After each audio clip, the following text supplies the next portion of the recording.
踏入大齋期嘅第21日，讓我哋揾一個安靜嘅位置坐低，安靜喺天父嘅面前，靜靜聆聽一下天父啦。禱告本身唔係單向嘅，好想鼓勵每一個弟兄姊妹，禱告嘅時候多啲聽，多啲去敏銳一下神會唔會同我哋講嘢。有時可能彈出一句經文，有時亦都可能係一個小片段嘅提醒，我哋就按照神嘅感動去到為我哋裏面嘅領受禱告。即使你覺得好似冇唔緊要，都嘗試聽下，時時嚟到神嘅面前聽下天父講嘢，嘗試開始一個咁樣嘅習慣。禱告唔再係單向，而係雙向嘅。俾少少時間你安靜一下，我哋再開始今日嘅靈修。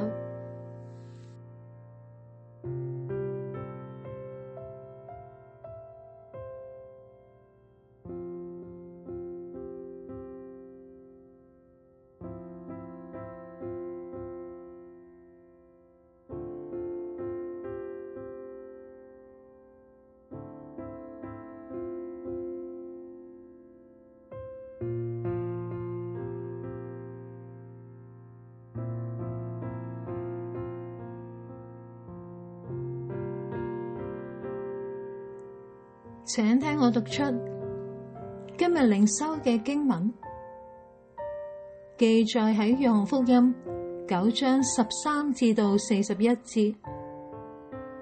他們把以前失明的那個人帶到法利賽人那裡。耶穌和嚟開他眼睛的那一天是安息日。法利賽人又問他是怎麼得看見的？他對他們說：他把泥抹在我的眼睛上，我一洗就看見了。於是法利賽人中有的說：這個人不是從神來的，因為他不守安息日。另有的說：一個罪人怎能行這樣的神蹟呢？他們之間就產生了分裂。於是他們又對那盲人說：他開了你的眼睛，你說他是怎樣的人呢？他說他是個先知。猶太人不信他以前是失明，後來能看見的。等到叫了他的父母來，問他們說：這是你們的兒子嗎？你們說他生來是失明的，現在怎麼看見了呢？他的父母就回答說：他是我們的兒子，生來就失明，這是我們知道的。至於他現在怎麼能看見，我們卻不知道。是誰開了他的眼睛，我們也不知道。他已經是成人，你們問他吧，他自己會說。他父母說這些話是怕猶太人，因為猶太人已經商定，若有宣認耶穌是基督的，要把他趕出會堂。因此他父母說他已經是成人，你們問他吧。於是法利賽人第二次叫了那以前失明的人來，對他說：你要將榮耀歸給神，我們知道這人是個罪人。那人就回答：他是不是個罪人，我不知道。有一件事我知道，我本來是失明的，現在我看見了。他們就問他：他給你做了什麼？是怎麼開了你的眼睛？他回答他們：我已經告訴你們了，你們不聽，為什麼又要聽呢？難道你們也要作他的門徒嗎？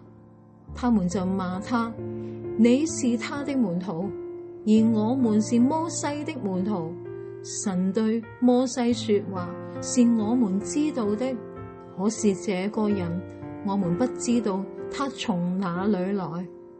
那人回答對他們說：他開了我的眼睛，你們竟不知道他從哪裏來？這真是奇怪。我們知道神不聽罪人，唯有敬奉神、遵行他旨意的，神才聽他。從創世以來，未曾聽見有人開了生來就失明的人的眼睛。這人若不是從神來的，什麼也不能做。他們回答他說：你完全是身在罪中的，還要來教訓我們嗎？於是他們把他趕出去了。耶穌聽說他們把他趕出去，就找到他，說：你信人子嗎？那人回答說：主啊，人子是誰？告訴我，好讓我信他。耶穌對他說：你已經看見他，現在和你說話的就是他。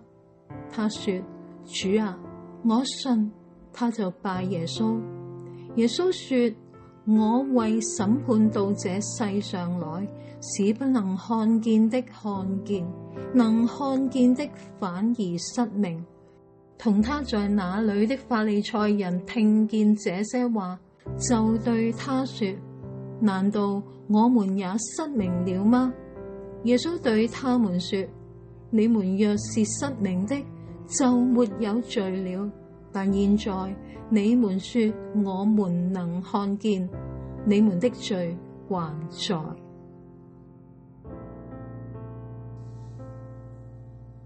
讓你細心慢慢睇清楚呢一段嘅經文。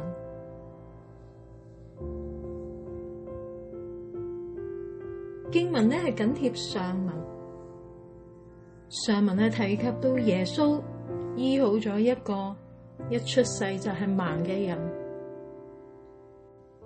呢個人嘅鄰舍一見到佢好返，幾乎連佢都唔認得，於是呢就帶佢嚟到法利賽人嘅呢一度啦。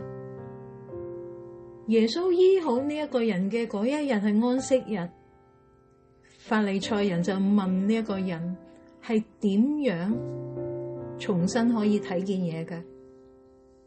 呢個人就回答法利賽人，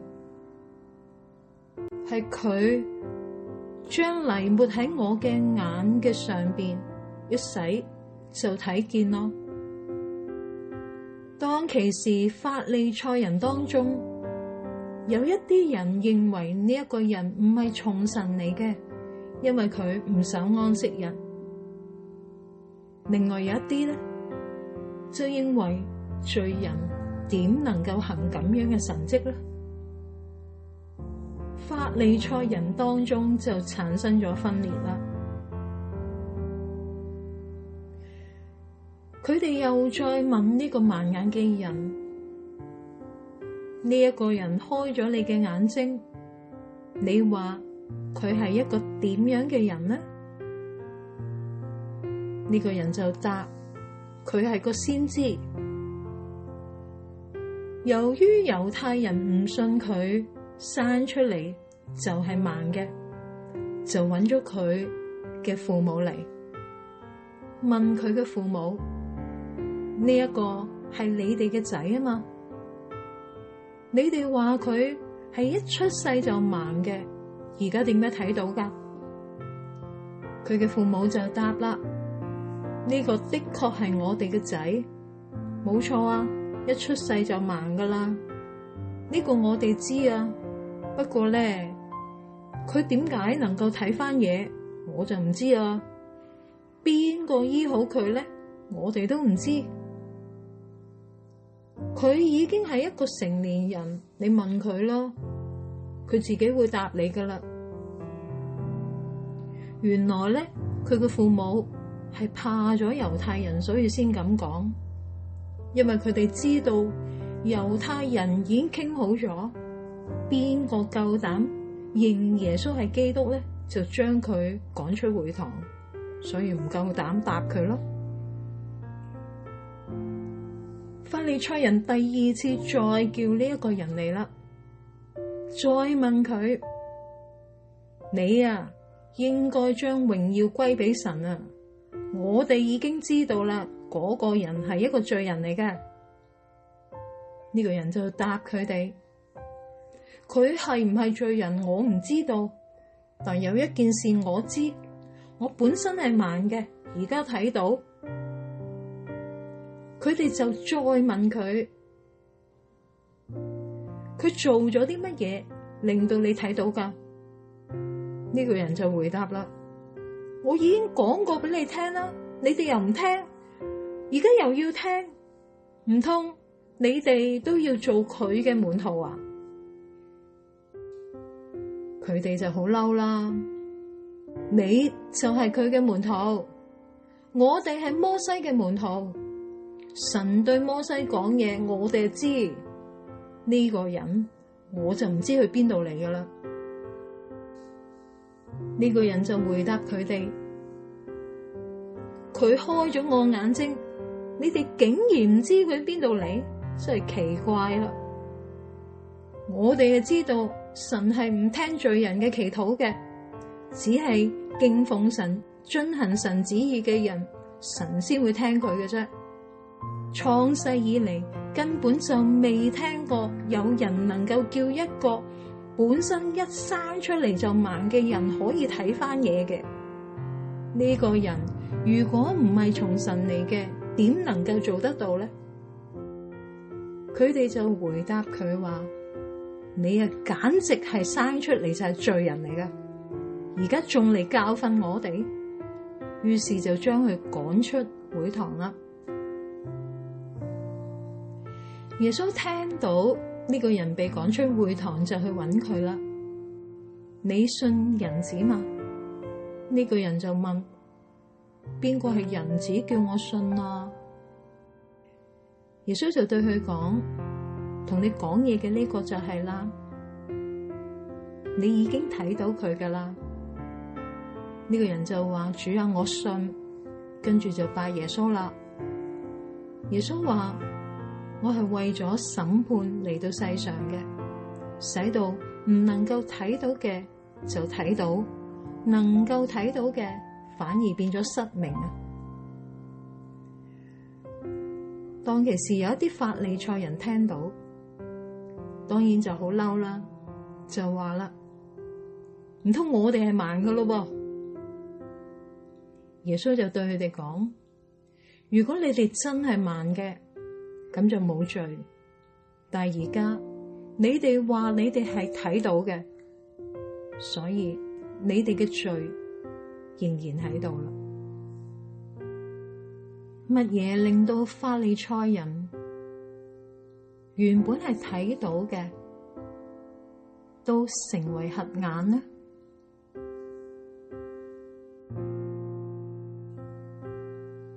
呢段經文對你講咗啲乜嘢？今日我哋又見到一個點樣嘅耶穌啊？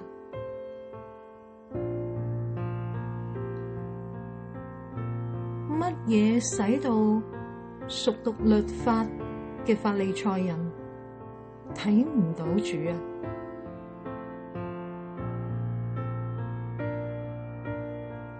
乜嘢令到呢個盲眼嘅人力證耶穌呢？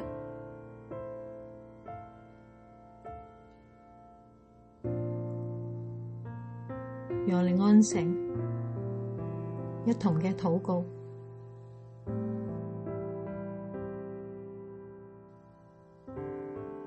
主耶穌，我真係覺得呢一個生來瞎眼嘅人，佢嘅上半生都好淒涼。當佢遇到你之後，佢嘅生命就不一樣。喺佢經歷嘅裏面，我相信連佢嘅父母，佢都感受唔到真正嘅愛。主啊，你卻係嗰一個聽到佢被趕出會堂，你係會再去揾佢嘅主耶穌。你將你自己介紹俾呢一個人，讓佢得到永生。主啊，我唔知點樣形容呢一個人嘅感受。我相信喺佢人生裏面，從來未經歷過感受到自己係貴重，係遇上你之後，佢生命完全嘅扭轉。我相信呢一個人嘅人生，講嘢講得最大聲，而且最有信心，可能就係呢一日，佢面對住呢啲律法師，佢帶住信心嘅回應，佢裏邊嘅確信，呢個人一定係從神而嚟，冇可能唔係。即使佢根本唔知道耶穌係邊個，佢真係好信賴主。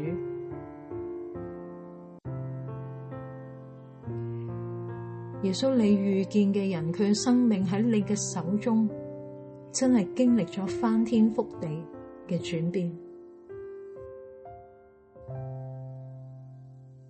主啊，我哋都要嚟到你嘅面前，求你打開我哋嘅眼睛，讓我哋看見你，讓我哋確信你，讓我哋跟隨你，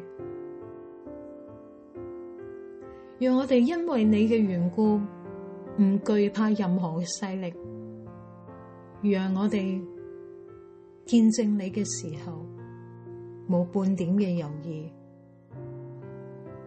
求主你開我哋嘅眼睛，叫我哋認識你，將榮耀歸俾你。多謝主，垂聽我哋同心嘅禱告，奉耶穌基督嘅名，阿門。